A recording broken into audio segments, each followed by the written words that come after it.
Bienvenue dans l'univers captivant du podcast De Fil en Aiguille, le podcast dédié aux entrepreneurs ambitieux qui aspirent à créer leur propre marque de vêtements.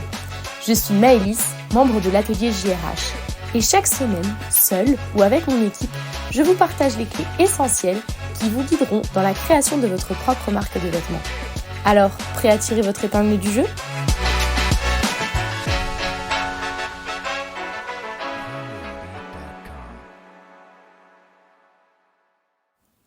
Salut à toi et bienvenue dans ce nouvel épisode du podcast De Fil en Aiguille. Aujourd'hui, je ne suis pas seule, mais accompagnée de Jordan, responsable commercial et associé de JRH. Bonjour Jordan, je te laisse te présenter et présenter ton activité. Jordan Lanaro, je suis le responsable commercial de JRH et je suis aussi associé à Mathias et Eric au sein de la structure.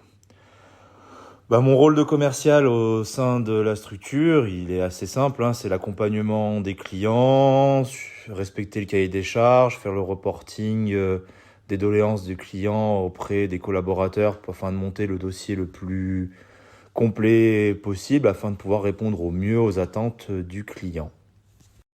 Alors maintenant que nos auditeurs en savent un peu plus sur ton activité, est-ce que tu peux nous présenter le service proposé par JRH ? Écoute, les services proposés par la société JRH sur l'atelier, ils sont multiples. On va prendre dans l'ordre, on peut accompagner une marque du début du projet, c'est-à-dire de l'idée. On a de nombreuses personnes qui viennent nous voir, je veux créer une marque de sport ou une marque de prêt-à-porter féminin ou des produits un peu plus, on va dire, exotiques, comme par exemple des culottes menstruelles ou voilà, du sous-vêtement. Et là, en fait, on va vraiment les accompagner sur leur projet, rencontrer la bonne personne, un styliste, un modéliste, jusqu'à la production, jusqu'au développement du produit et sa production. Et l'idée, en fait, derrière, c'est qu'on peut intervenir à n'importe quel moment. Donc, on a des demandes qui arrivent où des clients ont déjà tout le projet clé en main et nous, on n'a plus que la production à faire. Donc là, on va dire que c'est les projets assez simples. Et après, on a les projets de création de marque un peu plus global, où là, on démarre vraiment d'une idée, où là, le client nous donne un peu ses rêves de création de produits, et nous, on va faire un maximum pour l'accompagner dans le choix des matières, dans les choix techniques, ainsi que la réalisation du produit, en fait. Donc voilà, après nous, on essaye de ne pas intervenir sur tout ce qui est conseil, vraiment d'avoir quelque chose d'objectif et de devenir vraiment l'unité de production ou la partie R&D de la marque qui nous contacte. D'accord, donc merci pour ces précisions. Si je résume, en fait, JRH propose un accompagnement complet à ses clients. À toi, Jordan, qu'est-ce qui te plaît le plus dans l'accompagnement des entrepreneurs à créer leur propre marque ? Alors, ce qui me plaît dans l'accompagnement des entrepreneurs, c'est déjà la rencontre humaine. Alors, on découvre le parcours des gens, le pourquoi, ou comme diraient nos amis suisses, le quoi, comment ils en sont arrivés là. Et ce qui est vraiment intéressant, c'est de voir un peu le parcours et surtout d'où vient l'idée. Après, ça reste quand même assez générique. On a beaucoup d'étudiants qui se lancent post-études d'école de commerce ou des personnes de cadre supérieur qui travaillent dans des gros groupes qui font des changements de carrière.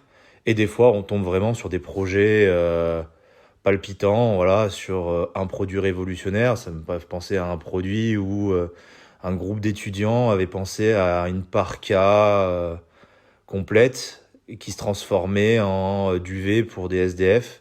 Donc voilà, on a ce genre de proposition ou de demande. Donc ce qui est intéressant, c'est vraiment pour moi, ce qui est intéressant, c'est vraiment la rencontre humaine et en fait l'aboutissement du projet, de voir le projet aboutir, de l'idée d'un client et voir tout le cheminement jusqu'au prototype. Et après, la production, bien évidemment, de leur projet. Si tu devais choisir maintenant la prochaine marque avec laquelle collaborer, quel genre de marque aimerais-tu accompagner à l'avenir dans son développement ? Alors, la marque que je rêverais d'accompagner ou que j'aimerais accompagner à l'avenir, nous, on a énormément de demandes sur des marques de sport ou sur du prêt-à-porter féminin. Et c'est vrai qu'on a très peu de demandes pour du prêt-à-porter masculin, voire même des grandes tailles. Quand je dis grande taille, c'est qu'on dépasse le 2, triple, 4XL. C'est vrai qu'actuellement, on a quand même, beaucoup de marques s'arrêtent en fait au XL, par simplicité, parce qu'on cherche la masse et Et c'est vrai que de par l'histoire de la société JRH sur la partie marque sportive, la volonté de la société, c'était d'accompagner, en fait, d'équiper tout le monde dans le sport. Et c'est vrai que rencontrer une marque qui rêve d'habiller tous les morphotypes des personnes, ce serait très intéressant. Eh bien écoute, peut-être que ça va donner des idées à certains de nos auditeurs. En tout cas, je te remercie pour le temps que tu m'as accordé et pour tes réponses. Écoute, merci Maëlys pour l'invitation sur le podcast. Et puis écoute, à la prochaine et merci pour votre écoute. Cet épisode est maintenant terminé, j'espère qu'il t'aura plu. N'hésite pas à le noter et à t'abonner. Je te dis à la semaine prochaine pour un nouvel épisode du podcast de Fil en aiguille.